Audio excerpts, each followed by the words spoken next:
ఈ యెహోషువ గ్రంథంలో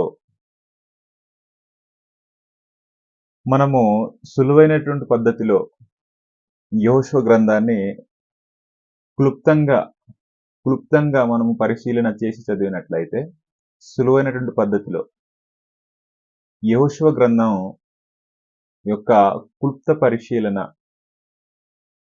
యెహోషువ గ్రంథం యొక్క క్లుప్త పరిశీలన మనము సులువైనటువంటి పద్ధతిలో మనము చదవాలినంటే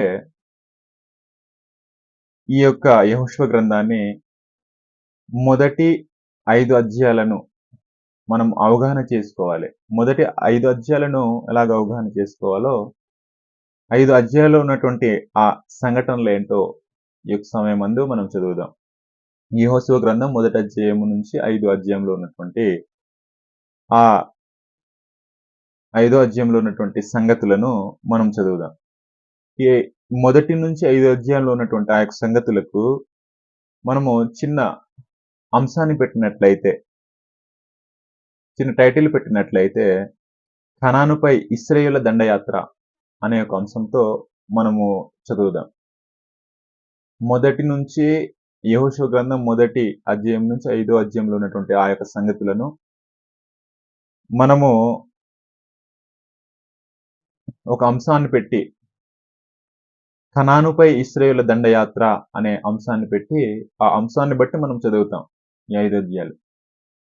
అంశాన్ని బట్టి మనం చదివినట్లయితే దీన్ని మనము ఈ గ్రంథంలో ఉన్నటువంటి ఆ విశేషాలు ఏంటి, ఆ విశేషాలను గురించి మనం చదివినట్లయితే దీన్ని మనము మూడు భాగాలుగా మనము డివైడ్ చేయాలి. యోర్దాను దాటక మునుపు సంఘటనల గురించి చదువుదాం. యోర్దాను నదిని దాటటానికి గురించి మనము చదువుదాం. యోర్దాను దాటిన తర్వాత సంఘటనల గురించి మనం చదువుదాం. ఇది 3 భాగాలుగా మనము విభజించాలి. యోర్దాను నది దాటక మునుపు సంఘటనలు గురించి మనం చదివినట్లయితే ప్రత్యేకమైనటువంటి సందేశాన్ని యోర్దాను యోర్దాను దాటక మునుపు సంఘటనల గురించి మనం చదువుతున్నాం. అందులో ప్రత్యేకమైనటువంటి సందేశాన్ని గురించి మనం చదువుతాం. ఆ ప్రత్యేకమైన సందేశం ఏది అంటే దేవుని యొద్ద నుండి యెహోషువకు, దేవుని యొద్ద నుంచే యెహోషువకు ప్రత్యేకమైనటువంటి సందేశము యెహోషువ పొందుకుంటాడు. దేవుడు తన యొక్క సందేశాన్ని యెహోషువకు అప్పగిస్తాడు. ప్రత్యేకమైన సందేశాన్ని అప్పగిస్తాడు. దేవుని నుండి యెహోషువకు అప్పగించేటటువంటి ఆ యొక్క బోధ, ఆ ప్రత్యేకమైనటువంటి సందేశాన్ని గురించి మనం చదువుతాం. తర్వాత యెహోషువ దేవుని యొద్ద నుంచి పొందుకున్నటువంటి ఆ యొక్క సంఘటనను ఇశ్రాయేలు ప్రజలకు తెలియచేయటాన్ని గురించి మనము చదువుతాం. చాలా జాగ్రత్తగా మనసు పెట్టాలి. యోర్దాను దాటక మునుపు గురించినటువంటి సంఘటనల గురించి మనం చదువుతున్నాం. అందులో మొట్టమొదటిది దేవుడు తన యొక్క సందేశాన్ని యెహోషువకు అప్పగిస్తాడు. యెహోషువ దేవుని యొద్ద నుంచి పొందుకున్నటువంటి ఆ యొక్క సందేశాన్ని ప్రజలకు తెలియజేస్తాడు. ఈ సంఘటనల గురించి మనం యోర్దాను నది దాటక మునుపు సంఘటనలో ఒక సంఘటన ఇది. రెండో సంఘటన ఏది అంటే ఒక ప్రత్యేకమైనటువంటి బాధ్యతను గురించి మనం చదువుతాం. ఆ ప్రత్యేకమైనటువంటి బాధ్యత ఏది అంటే యెరికో ఆ యొక్క పట్టణాన్ని చూడటానికి, యెరికోను వేగు చూడటానికి ఇద్దరు వ్యక్తులను యెహోషువ పంపించినట్లుగా బాధ్యతను గురించి మనం చదువుతాం.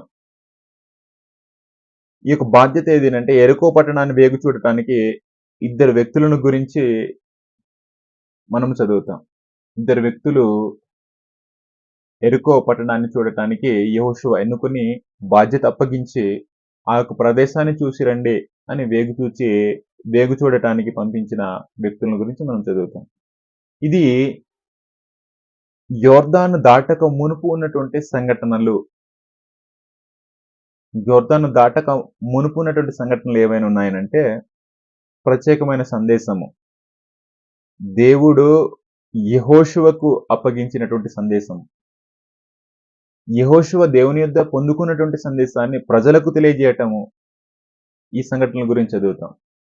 తర్వాత ఒక ప్రత్యేకమైనటువంటి బాధ్యతను గురించి చదువుతాం. ఆ బాధ్యత ఏదనంటే ఎరికో ఎరికో యొక్క పట్టణాన్ని వేగు చూడటానికి ఇద్దరు వ్యక్తులను ఆ బాధ్యతను అప్పగించి యెహోషువ ఆ బాధ్యతను అప్పగించి ఇద్దరిని పంపిస్తాడు.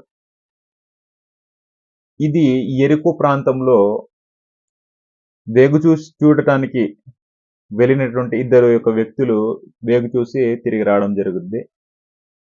ఇది యోర్దాను దాటక మునుపు ఉన్నటువంటి సంఘటనల్లో ఈ 2 సంఘటనల గురించి మనం చదువుతాం సులువైన పద్ధతిలో. తర్వాత రెండవది యోర్దాను నదిని దాటటానికి గురించి చదువుతాం. యోర్దాను నది దాటడానికి గురించి చదువుతాం. తర్వాత యోర్దాను దాటిన తర్వాత సంఘటనల గురించి మనం చదివినట్లయితే యోర్దాను దాటిన తర్వాత సంఘటనల గురించి మనం చదివినట్లయితే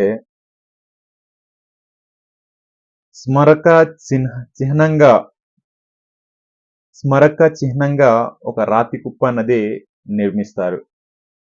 స్మరక చిహ్నంగా ఒక రాతి కుప్పను నిర్మిస్తారు. యోర్దాను దాటిన తర్వాత సంఘటనలో మొదటి సంఘటన ఏదేనంటే స్మరక చిహ్నంగా ఒక రాతి కుప్పను నిర్మిస్తారు. అది మొదటి సంఘటన. రెండో సంఘటన ఏదేనంటే పురుషులందరికీ కూడా సున్నతి అనేది చేస్తారు. పురుషులందరికీ యోర్దాను దాటిన తర్వాత పురుషులందరికీ సున్నతి అనేది చేస్తారు. రెండో సంఘటన. మూడో సంఘటన పస్క పండుగ ఆచరిస్తారు. యోర్దాను దాటిన తర్వాత సంఘటనల గురించి మనం చదువుతున్నాం. యోర్దాను దాటిన తర్వాత సంఘటనలు ఏదేనంటే మొదటిది స్మరక చిహ్నంగా ఒక రాతి కుప్పను నిర్మిస్తారు. రెండవది పురుషులందరికీ సున్నతి చేస్తారు. మూడవది పస్కా ఆచరిస్తారు. నాలుగవది ఆ దేశపు మొదటి పంటను వారు భుజిస్తారు. ఆ దేశపు ఆహారమును వారు తింటారు. ఆ దేశపు ఆహారాన్ని అంగీకరిస్తారు. ఏకంగా దేవునితో సంభాషిస్తారు. ఏకంగా దేవునితో సంభాషిస్తారు. ఇది యెహోషువ గ్రంథంలో కనానుపై ఇశ్రాయేలు దండయాత్ర అనే ఒక అంశంతో మనం చదివినట్లయితే ఈ యొక్క 3 యొక్క సంఘటనలు మనం డివైడ్ చేసినట్లయితే సులువైన పద్ధతిలో మనకు అర్థమవుద్ది. యోర్దాను దాటక మునుపు సంఘటనలు ప్రత్యేకమైన సందేశాన్ని పొందుకుంటారు. దేవుని యొద్ద నుండి యెహోషువ సందేశాన్ని పొందుకుంటాడు. ఆ యెహోషువ పొందుకున్నటువంటి ఆ సందేశాన్ని ఇశ్రాయేలు ప్రజలకు యెహోషువ తెలియజేస్తాడు. ఒక ప్రత్యేకమైన బాధ్యతను గురించి చదువుతాం. ఎరికో ప్రాంతంలో వేగుల వారిని పంపించేటటువంటి బాధ్యత. ఆ వేగు చూడటానికి వెళ్ళినటువంటి ఇద్దరి యొక్క బాధ్యతల గురించి మనం చదువుతాం. యోర్దాను దాటటాన్ని గురించి చదువుతాం. యోర్దాను దాటిన తర్వాత సంఘటనల గురించి మనం చదివినట్లయితే స్మరక చిహ్నంగా ఒక రాతి కుప్పను నిర్మిస్తారు. పురుషులందరికీ సున్నతి అనేది చేయిస్తారు. పస్క పండుగ ఆచరిస్తారు. ఆ దేశపు ఆహారాన్ని వారు అంగీకరిస్తారు. అంటే భుజిస్తారు. తర్వాత ఏకంగా దేవునితోనే సంభాషిస్తారు. ఏకంగా దేవునితోనే వారు సంభాషిస్తారు. ఇది ఈ గ్రంథంలో ఉన్నటువంటి విశేషాలు. ఈ గ్రంథంలో ఉన్నటువంటి పరిశుద్ధులైనటువంటి వారు ఎవరు? ఈ గ్రంథంలో ఉన్నటువంటి పరిశుద్ధులైనటువంటి వారు ముఖ్యమైనటువంటి వ్యక్తులు ఎవరు అంటే యెహోషువ తర్వాత ఇద్దరు యొక్క వేగు చూసేటటువంటి ఇద్దరిని గురించి చదువుతాం. ఈ 5వ అధ్యాయంలోనే అంటే మొదటి అధ్యాయం నుంచి 5వ అధ్యాయంలో ఉన్నటువంటి సంఘటనల్ని మనం చదువుతున్నాం. అందులో యెహోషువ ఇద్దరు వేగుల వారు తర్వాత రాహాబును గురించి మనం చదువుతాం. ఈ 5వ అధ్యాయంలో ఉన్నటువంటి ఈ యొక్క క్లుప్త వివరణ ఏదో క్లుప్త పరిశీలన. తర్వాత దీన్ని, దీన్ని మనము